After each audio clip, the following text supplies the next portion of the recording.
May gusot po ngayon sa relasyon ng Pilipinas at China dahil ito sa mga teritoryong pinagtatalunan natin. Kabilang na ang Reed Bank at ilang isla na ayon sa China, sakop ng inaangkin nilang Spratlys. Pinag-uusapan na ng gobyerno ang problema. Ayon kay Executive Secretary at Security Cluster Head Paquito Ochoa, itinuturing itong political and diplomatic issue kaya nag-iingat daw ang Malacanang. Unang narating ng GMA News ang Isla ng Pag-asa noong 1989, ang pinakamalaking isla sa Kalayaan Group of Islands na tawag ng Pilipinas sa ilang isla sa Spratlys na umano'y pag-aari natin. Narito po ang aking report. Ang Spratly Group of Islands o mas kilala bilang Spratlys, hindi makikita sa ordinaryong mga mapa. Masyado kasing maliliit ito. At karamihan binubuo lamang ng reefs, atolls at shoals.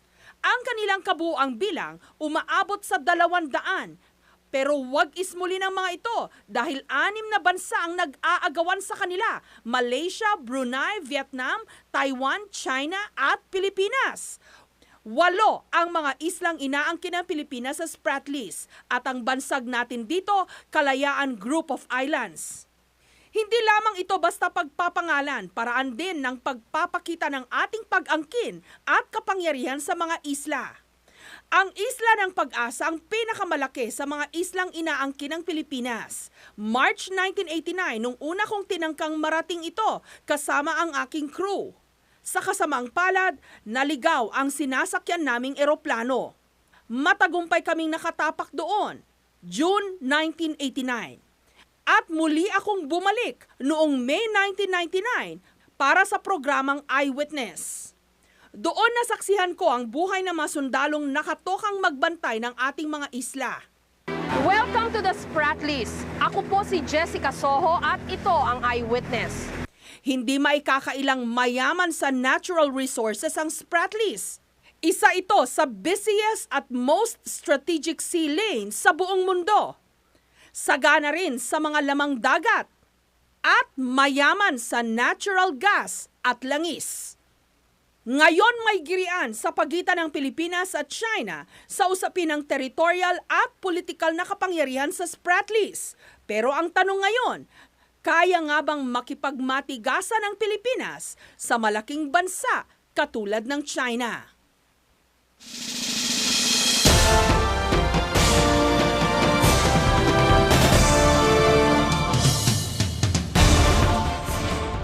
Sanayin na raw po natin ang ating mga sarili. Mula ngayon, ang South China Sea, West Philippine Sea na.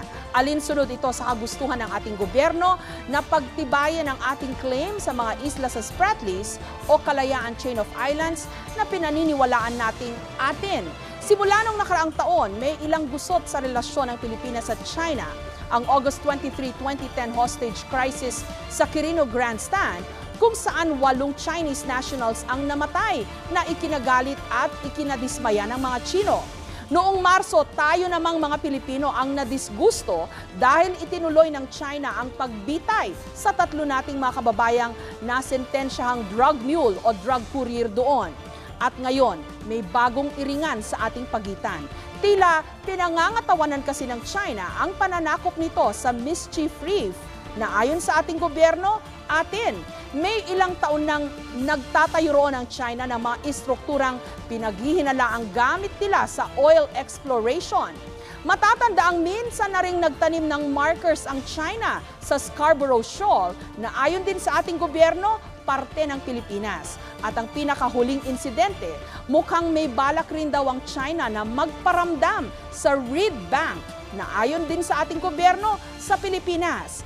Matatandaang minsan ang sinabi ng China na lahat daw ng nasa South China Sea kanilang pagmamay-ari. Ayon sa ilang opisyal ng ating gobyerno, nambubuli ang China. Ang tanong, kapag lumala ang problema, kanino kaya kakampi ang Amerika? Sa atin na matagal nang kakampi ng mga Amerikano simula pa noong World War II o sa mga Chino na siyang pinakamalaking trading partner ng mga Amerikano? Sa huli, sana nga'y madaan sa mabuting usapan ang